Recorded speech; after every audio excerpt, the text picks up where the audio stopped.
Good morning friends, నేను మీ సుజిత్ కుమార్.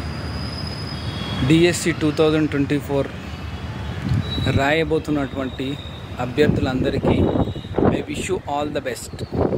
ఇన్ని రోజులు మీరు చాలా బాగా ప్రిపేర్ అయ్యారు, మీకు కూడా అంత మంచి జరుగుతుంది. Be positive, be confident and write well. And my sincere request is at least మీరు ఒక 1 అవర్ ముందు ఎగ్జామ్ హాల్కి వెళ్ళండి. ఎందుకంటే మన బాడీ అని మన మైండ్ అనేది ఎగ్జామ్ హాల్ వాతావరణానికి అనుకూలంగా ఉండాలి. కాబట్టి మీరు తప్పకుండా 1 అవర్ ముందుగా వెళ్ళండి. ఖచ్చితంగా మీకు మంచి జరుగుతుంది, మీరు చదివిన ఎగ్జామ్లో వస్తాయి. ఎలాంటి ఆందోళన పడకండి. వీలైతే మీరు అందరూ కూడా ఒక ట్రాన్స్పరెంట్ వాటర్ బాటిల్ తీసుకెళ్ళండి.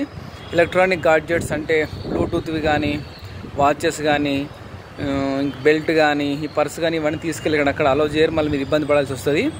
సో మీ యొక్క ఎగ్జామ్ సెంటర్ ఎక్కడుందో ముందు రోజు తెలుసుకోండి. ఏ విధంగా ట్రావెల్ ప్లాన్ చేసుకోండి. లాస్ట్ మూమెంట్లో చేస్తే మళ్ళీ ఇబ్బంది పడతారు. మళ్ళీ ఆల్రెడీ పేపర్లో ఇచ్చిండ్రు 15 నిమిషాల ముందే గేట్ క్లోజ్ చేస్తారట. మార్నింగ్ స్టేషన్ అయితే కొంచెం ఎర్లీగా వెళ్ళండి. ఆఫ్టర్నూన్ అయినా కూడా అట్లీస్ట్ 1 అవర్ ముందు ఉండండి. ఎగ్జామ్ వెళ్ళే ముందు ఏం చదవకండి. ఎగ్జామ్ పోయే ఒక ముందు రోజు చదవడం అన్నీ ఆపేసేయండి. ఇలాంటి స్ట్రెస్ కాకుండా మంచిగా నిద్రపోండి. మీ ఎగ్జామ్ కూడా ప్రజెంటేషన్ చాలా బాగుంటుంది. అంతేగాని హడావుడిగా ఎవ్వరు కూడా ఇబ్బంది పడద్దు. అంతా మనకు మంచిగా జరుగుతుంది. I wish you all the best.